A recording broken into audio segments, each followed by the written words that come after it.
With its three constituent peoples, equally many religions, and mixed cultural origins brought by its vibrant history, Bosnia and Herzegovina is Europe's most ethnically diverse country.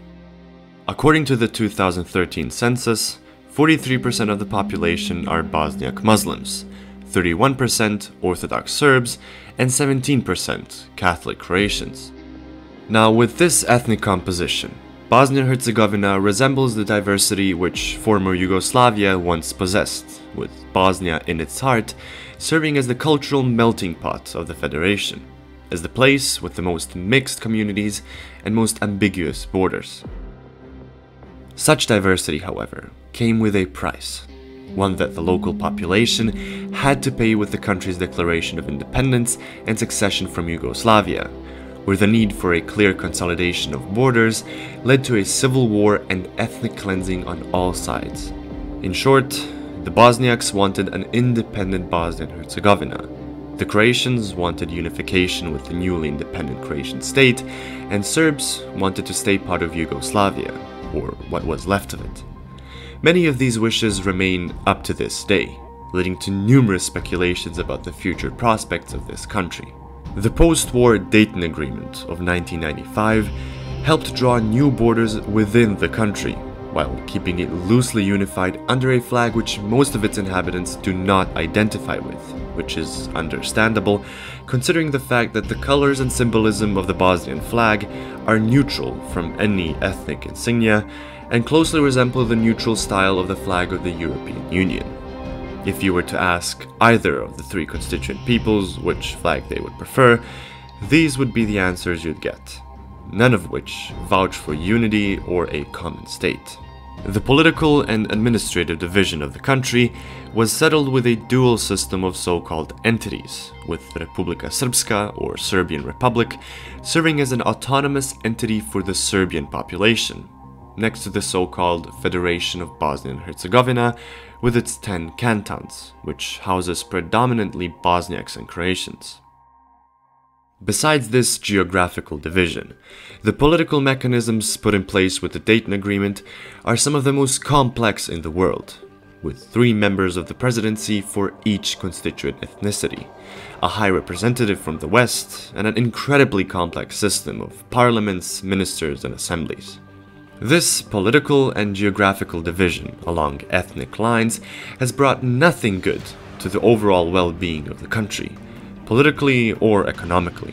This wish for segregation and autonomy have compromised the political competence of the country in every conceivable way, unleashing an unlimited potential for corruption and organized crime through shady institutions, while having no way of knowing who to blame.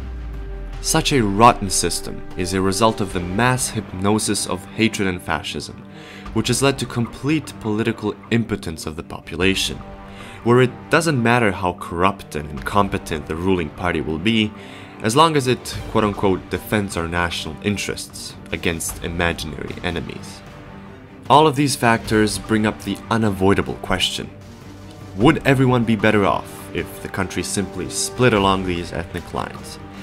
Is the wet dream of the ethno-nationalists actually the only option for long-term prosperity?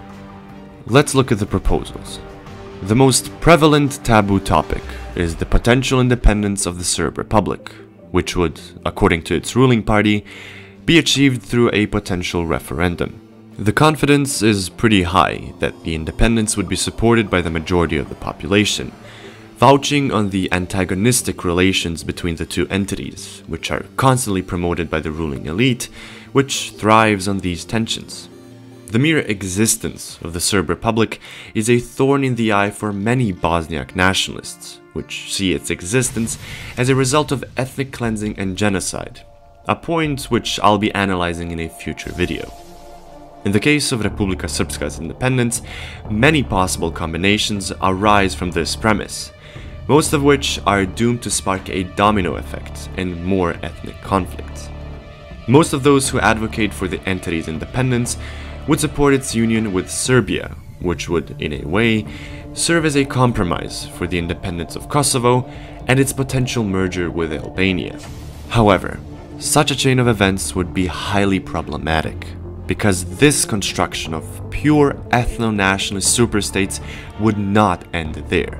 This would send the dominoes in the direction of North Macedonia, whose western territory is inhabited primarily by ethnic Albanians.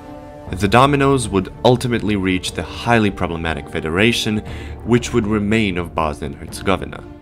Not only would the country remain with only half of its population, but this would in turn spark further Croatian ambitions in so-called Herceg Bosna, where a potential third entity has been continuously proposed, whose majority Croatian population would choose to join the neighboring country, leaving the fragmented Bosnian state in an unrecognizable form, which would be unsustainable in every possible way. The potential border war would create immense infrastructural and administrative problems, which would, with the economic and industrial potential of the region, be unsolvable. Regardless of which of these scenarios end up playing out, none of them would actually benefit the population of the country, nor would it help stabilize the region or bring prosperity to anyone. The only goal it would achieve would be a final act of ethno-nationalist segregation and division, a resume button on the horrors of the civil war from 25 years ago. The current narrative, pushed from all three sides, is only a way of convincing the population that the main source of their suffering are their malevolent neighbors, while the ruling elite continue with their well-established corrupt practices. So, I'll conclude this video with a proposal, one that is quite controversial and should hopefully serve as food for thought for those who are convinced that further division is the only option. The only way for Bosnia and Herzegovina to have a prosperous future, politically, economically, and socially, is for it to stay unified with no internal divisions, except perhaps administrative units like cantons, which are not based on ethnic lines. Whereas the Serb Republic is a symbol of national awareness and struggle to maintain sovereignty, the dual system and all of its merits are damaging to all three sides. What's the use of a different flag and national anthem if people are leaving the country in a massive exodus and hesitant of having children because they can't afford a normal life with a €400 average salary? What is the point of national awareness when crime, nepotism, corruption, and partocracy are the undeniable merits of the system which was built upon these values of autonomy and division? The only rational way to develop this country, grow its infrastructure, industry, and economic well-being, and cleanse it of corruption and nepotism is through cooperation, leaving behind the horrors of the goddamn past and shaking hands in the name of a common interest, to spite the warmongering elite which thrives on our stupidity. Until we realize this and leave primitive daydreams of a great Serbia, great Croatia, or Islamic Bosnia in the past, we will suffer. And those who have no other option but look at the endless convoys of tens of thousands of young, competent, educated people moving to Germany and Austria in the search for a better life will suffer the most, waving their beloved flags with empty pockets on empty streets. This is the village of Verbarje, near Sokolac in Bosnia, inhabited mainly by Serbs and Muslims. After the imposed Dayton Peace Accords, the villagers were aware of what this meant to them, and as the town became part of the Serb entity, the Muslims decided to collectively leave to their own entity. Eto vas uplakani oba komšije. Ja. Danas se rastajete. Da, kao tako.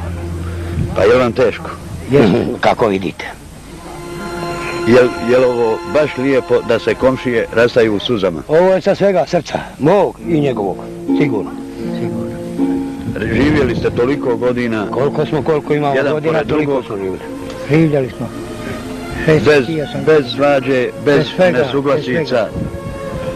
Ne bez svađe, ne bez suglasica, nego sa pomoći jedan drugom. Čitavog života do sada je bilo i evo sada je tako. Kako je sad? Kako vam je sad? Teško. Recite po srcu i duši, je li bilo maltretiranja, je li vam bilo ovdje loše? Nikad. Nije nam moglo bolje biti. Je li vam žao? Pa još nam žao rastaviti se s našim komšijama, oni su nama uvijek valjali, dobri smo bili, slagali se, sve. Jesu vas provocirala djeca, jel ste imali nikakvih problema ovdje, srpska djeca? Nije ništa, sve smo bili fino, koji ranije što smo bili. This video footage has never been shown anywhere before. It just didn't fit the image that the Western media had tried so hard to project, the tidy melodrama of the evil Serbs destroying everything non-Serb in sight. Do you think this would mobilize Western public opinion to intervene? Nije bilo svađa, nije bilo pritisaka, nije bilo tuča, nije bilo. Nikad. Živi ste i zdravi? Živi i zdravi, nismo imali problema, ni najmanji problem nisam imala. Svi su mi dolazili, i vojnici, i narod drugi, nikad me nije niko vala, ni krivo pogledao, Boga mi. What? Serbs not behaving like genocidal maniacs? Komšija nam evo došla, evo 2 dana, uvijek imam nekoga od komšija, prate nas, plaćemo svi. Tako. Rastajemo se kao ljudi. Human beings? Them? I volio da se sredi ovo, da mi opet i dalje zajednički živimo kao što smo živjeli, da dođe jedno vrijeme, da bude Jugoslavija kao što je bila.